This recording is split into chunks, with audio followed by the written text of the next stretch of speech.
pathways are formed on the thighs.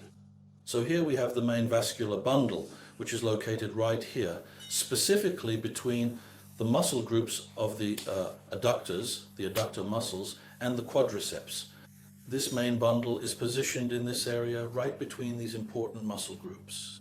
Here this bundle dives into what's called the adductor canal, or Hunter's canal, and passes through it, going under the knee. And from under the knee, it emerges right here in what's known as Gruber's canal.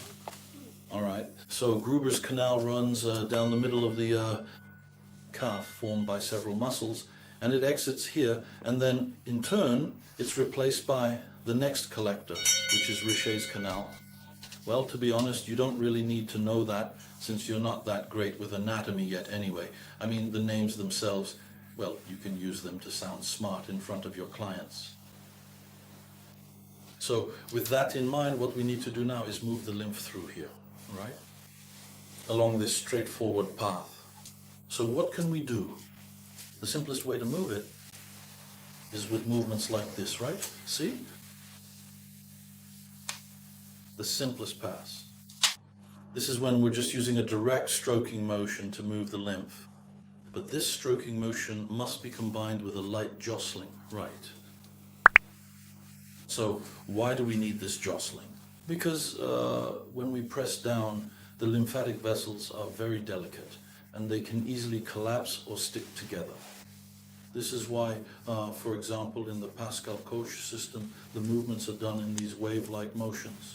It's done precisely with the goal of minimizing the collapse of the lymphatic vessels. And here, when we alternate with a light jostling motion, that's one option. A second option is we can also use the force of gravity. So what we do is, this of course is what we do from the knee upwards. So this technique is quite understandable, right? You see, towards the lymph nodes, we move it through here. And the same thing, a light jostling, right? And the option, remember we did this one here. And the two-handed option is also suitable, like this. So you can, it's clear, right? Or in turn, as I showed, that is, there are not many options to get, but there are very, very many options. Next, this part of the font still needs to be downloaded in some way as it is necessary. In this case, you can also resort to articulation. By means of articulations, squeeze and press the popliteal muscle.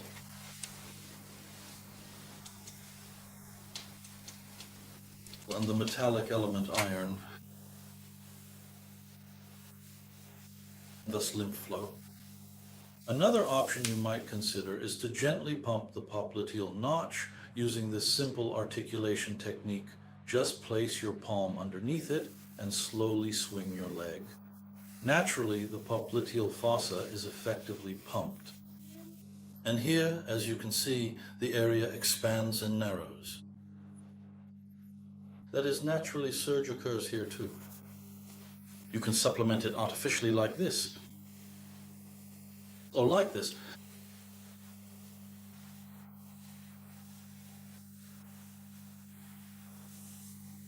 This is a very good pumping technique.